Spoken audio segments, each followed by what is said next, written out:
Hi, boys and girls. As promised, I told you by the end of the year I would read you Mrs. Straka's third book. To refresh your memory, we have already read together The New Kid, and the last one I read, let me refresh my memory, was The New Kid in the Doghouse. I'm going to read to you the last book in Mrs. Straka's series.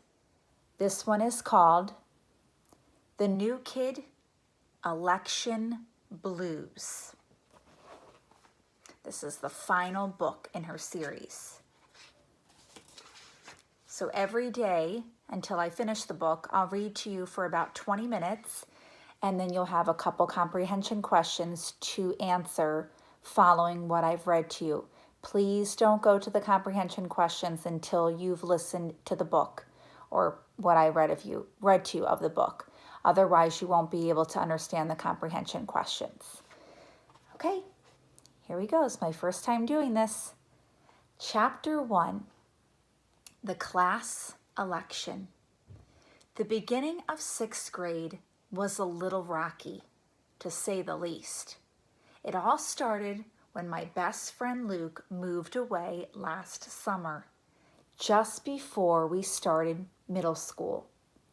That's when a bully named TJ started giving my new neighbor Simon a hard time, and I found myself stuck in the middle. Despite some major trouble with TJ at the beginning of the year, we managed to get over it and become friends, good friends. And though TJ had struggled with school up until that point, when he got help, his grades went up and he started doing a lot better. Remember from the last book, we found out TJ didn't know how to read. I was even getting along better with my cousin Danielle. She could be a real pain sometimes, but underneath it all, she's not so bad.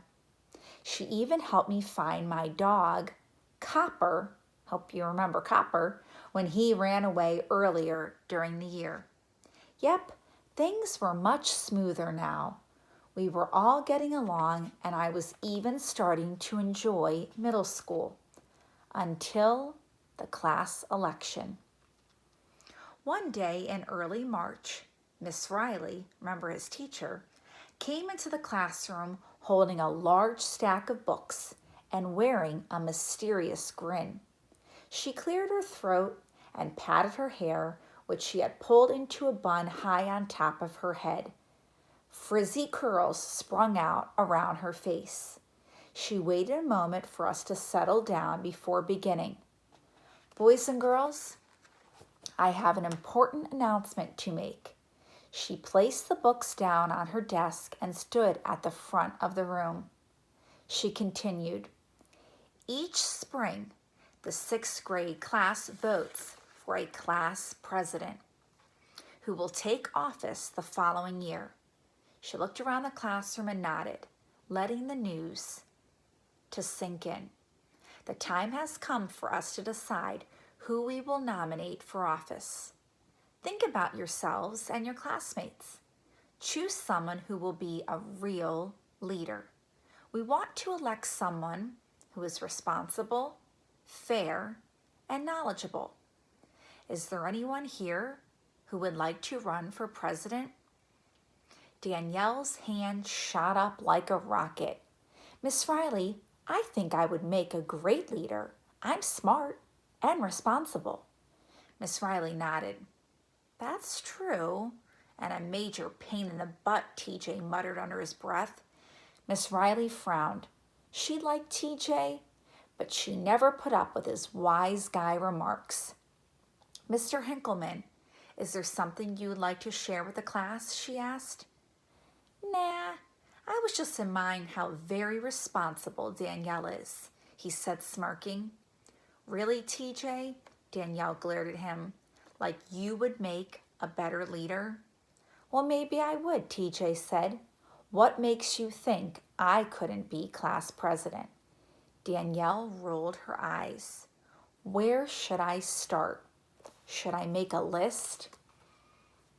Listen, little Miss Perfect, just because you love to do homework and you act like you're 40 years old, it does not mean you make a better class president than me. He looked at me and smiled. Right, Baker? My eyes grew wide.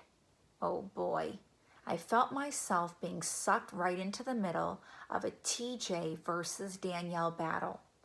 Things were just getting better between my cousin and me. We were finally getting along, and I didn't want to jinx it. TJ continued, in fact, if I ran for president, I'd beat you. You think so, Danielle said, her hands on her hips. Prove it. TJ's eyes narrowed. You're on. He patted me on the shoulder. And Alex will be my campaign manager. He looked at me. Right, Baker? I gulped. My eyes darted back and forth between TJ and Danielle. I guess so. Danielle stared at me, eyebrows raised. Is that right, little cousin? You're going to side with TJ? It looks like you don't know much about family loyalty. I had absolutely no idea how I got caught in the middle of this mess. But I did. And there was no turning back. Because before I knew what was happening, Miss Riley had written TJ and Danielle's name on the board as nominees. And right next to TJ's name, she wrote my name as campaign manager. She spun around, smiling and holding a piece of chalk. Who would you like to have as your campaign manager? She asked Danielle. I figured she'd choose Emily, but she really surprised us all. Danielle bit her lip and looked around the room. Then she shot TJ a look and smiled a big gotcha smile. Simon, she said firmly. TJ's mouth dropped open as he stared across the aisle at Simon. Would Simon cross over into enemy territory? Simon, do you agree to be Emily's campaign manager? Miss Riley asked. Simon's eyebrows shot up. He looked like a deer in headlights. He glanced back and forth between TJ and Danielle, then nodded slowly. I felt his pain. Ready or not, the great TJ versus Danielle presidential race was underway, and Simon and I were smack dab in the middle. Chapter 2. We're on the air. When I arrived home from school that day, the beauty shop was empty, and that was strange for a Tuesday afternoon. My mom has a beauty shop in the front of our room of our house, and there's usually somebody sitting under the hairdryer whenever I walk in the door. On Tuesdays, Mrs. Healy gets her hair dyed purple. I'm not joking. The lady has purple hair. Mom insists that it's just a tint to highlight her gray hair. But I know purple when I see purple. Her head looks like a big purple Easter egg. The first time Dylan saw Mrs. Healy's hair, he said, "Oh, she has hair like Brady. I want hair like Brady too." Just to stop for a second, you remember who Dylan is, right? Dylan is Alex's younger brother, and I know you remember Brady, the dinosaur. Mrs. Healy smiled and said, "Aw, isn't he sweet?" Then she dug through her purse and found a mint, which she offered to Dylan. She had no clue that he had just compared her to a purple dinosaur. He nodded and snatched the candy, stuffing it into his mouth. Mom shot me a look, and I hurried him out of the beauty shop before we had to explain who Brady really was. So when the beauty shop was empty that day, I breathed a sigh of relief. It was nice to come home without an audience to greet me. I found Mom sitting at the kitchen table wearing these big padded headphones, and speaking into a microphone that she had set up on the stand in the center of the table. I froze in my tracks. "What the heck is going on here?" I asked slowly. Mom looked up, a huge grin on her face. "Hi, Alex. I didn't hear you come in. Guess what? I have the best news." She paused for a moment, beaming at me. I got a little excited. Maybe we had won the lottery, or we were taking a surprise trip to Disney World. I saw a YouTube video where the parents surprised their kids with a trip to Disney. When they came home from school, the suitcases were already packed and ready to go. I scanned the room to see if Mom had any luggage packed and ready to whisk us away, but I didn't see anything out of the ordinary. That's when she hit me with her news. I have decided to start my own podcast. I blinked. "You what?" "I'm starting a podcast. You know, it's like a radio talk show, but each session is recorded, and then people can listen to it on their computers or iPhones." Oh boy, this definitely doesn't sound like a good idea, I thought to myself, but I could tell that Mom was all excited. So I just stood there and listened to her ramble on about it. The show is called Here We Go Again. Get it? Like here we go again? But instead, here we go. I rolled my eyes. "Yeah, I get it, Mom. But the name's a little cheesy, don't you think?" She ignored me and continued. "And I'm going to talk about the latest hairstyles and beauty trends." Ugh, it sounds interesting, Mom, but aren't you busy enough taking care of us and the house and the beauty salon? Well, that's just the point. I am busy taking care of everyone else, but maybe I need to do something for myself for a change. And I think you can all manage for 30 minutes while I tape my podcast. I will only be recording it twice a week, on Tuesdays and Fridays. I sighed. I could tell that she wasn't going to back down. "Well, when does this first recording session begin?" I asked, hoping that she would come to her senses before she started this whole thing. She smiled. "It starts today." "Today?" I asked, hoping that I misunderstood. "Yes, today. In fact, a local AM radio station has agreed to broadcast today's episode on the air. I go live at 4:30, and I'm counting on you to watch Dylan for me during the podcast. Please keep him out of trouble."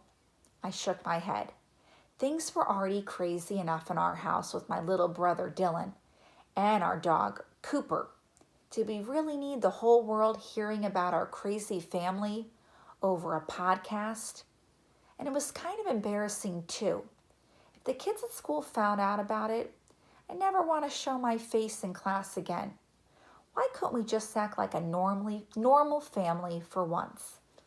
But Mom looked so excited that I didn't want to burst her balloon. So I took a deep breath and mumbled, "Yeah, sure. I'll watch Dylan." "Great," she said, smiling proudly. "And afterwards, we'll go to the pizza shack for supper. There won't be enough time to fix dinner after the podcast is over." "Okay," I agreed. At least I was getting pizza out of the deal. I'll read one more chapter. This is a short one. Chapter 3, the podcast trophy.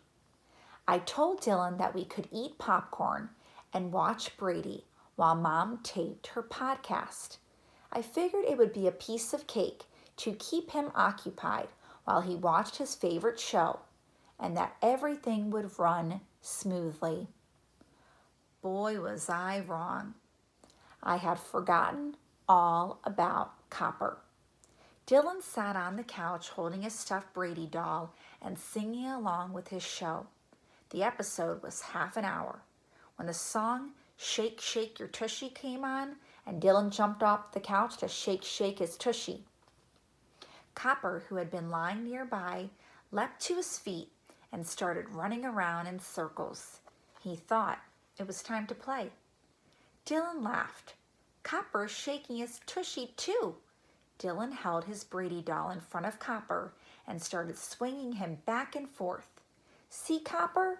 Brady is shaking his tushy. Copper barked and jumped up, snatching the doll right out of Dylan's hands. We chased him around the living room, knocking over a lamp, which crashed to the floor. But we couldn't catch him. Then he made a beeline for the kitchen. He smashed right through the kitchen door and barreled inside. Oh no, the podcast, I thought. He's going to ruin it. Mom was sitting at the kitchen table, talking into the microphone, reading from some note cards that she had spread out on the table in front of her.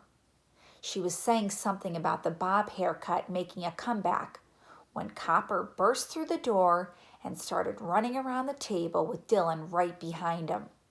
Dylan cried, "No, Copper, give him back. Don't hurt Brady." Mom's eyebrows shot up in surprise. She tried to keep talking calmly into the microphone. Copper slid across the kitchen floor and crashed into the wall. Mom motioned for me to get them both out of the kitchen. I chased after them, whispering, "Shh." Then Copper skidded across the tile and fell into the door, finally dropping Brady.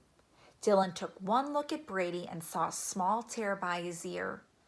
"No," he yelled. "You killed Brady. You killed Brady." Mom said, "Excuse me for a moment, please," and she covered the microphone. I grabbed Dylan by the arm and tried to pull him back to the living room, but he collapsed onto the floor, pounding his little fists on the tile and yelling, "Brady's dead. Cooper murdered him." Mom's face was as white as a ghost, her eyes big as saucers. She uncovered the microphone and laughed nervously. "It seems we have a little family emergency here," she laughed again. "Our dog kidnapped my son's favorite toy, and he's struggling to get it back." She looked at Dylan. "Okay, Dylan, please take Brady and go back into the other room now." "Brady is dead," Dylan wailed. "Capo killed him." "He's not dead. His ear is just ripped a little," she said. "Come on, Dylan." "Please," Mom whispered. She gave me a pleading look. I had to think fast. "No, buddy, he's not dead. He just needs to go to the dino doctor," I said. "You need to take Brady to see Dr. Baker." Dylan stopped crying and lifted his head off the floor to look at me. "The dino doctor?" he asked. "Where is he?" "Come in the other room and I'll show you," I said. I glanced over at Mom. Her cheeks were bright red now and her eyes looked glossy. She was ready to cry. I hated to see her like that. "Sorry," I whispered, hurrying Dylan out of the door. As I left the room, I heard her talking into the microphone again. "Kids, you just never know what to expect from them, right? Sometimes you have to deal with kidnapped dinosaurs and mischievous puppies." She laughed nervously, then said, "Okay now, where were we?" "Back to Bob-style haircuts." "Will this timeless hairdo make a reappearance this year?" She was trying to sound perky like before, but now her voice just sounded flat. I wondered how many people heard that whole disaster. I hoped not too many. I took Dylan upstairs to his room. It was time to operate on Brady. I shook his hand and said, "Hello, my name is Dr. Baker. I'm here to fix your purple friend. I hear he has a sore ear." Dylan nodded slowly, sucking his thumb. "Well, you've come to the right place. Fixing dinosaur ears is my specialty." "It is?" asked Dylan, sniffing. "Sure it is," I said. I thought fast and grabbed some toilet paper from the bathroom and wrapped it around the top of his head. Then I grabbed some tape from my art box and taped it in place. "Leave this bandage on until tomorrow," I said, and in the morning he'll be good as new." Dylan smiled. "Thanks, Dr. Baker." "Sure," I said, patting his shoulder. Just then I heard Mom's footsteps in the hall outside. I opened the door, not knowing what to expect, and a little afraid to find out. She looked really upset. I couldn't tell if she was mad or sad, or probably a little bit of both. "Well, that was a total disaster," she said. "Let's hope there weren't too many people tuning in." "Sorry, Mom," I said. She nodded. "I know it's not your fault, Alex. I should have known better than to try something like that. I mean, who am I fooling? I'm not a professional." "You were right. I should just stick to taking care of the house and all of you." I didn't like seeing my mom so defeated. I thought about how excited she had been before, and now she was just giving up. That wasn't like her. She always told us we could do anything if we worked hard and didn't give up. I put my hand on her shoulder. "Come on, Mom. That was just the first try. Like you always tell us, you have to keep on trying. No one is perfect when they start something new. It takes practice." Mom nodded. "Thanks, kid. I appreciate your support." She bit her lip. "Who knows? Maybe I'll give it another try." "Yeah, you might need to barricade the kitchen door first, but I think you should try again.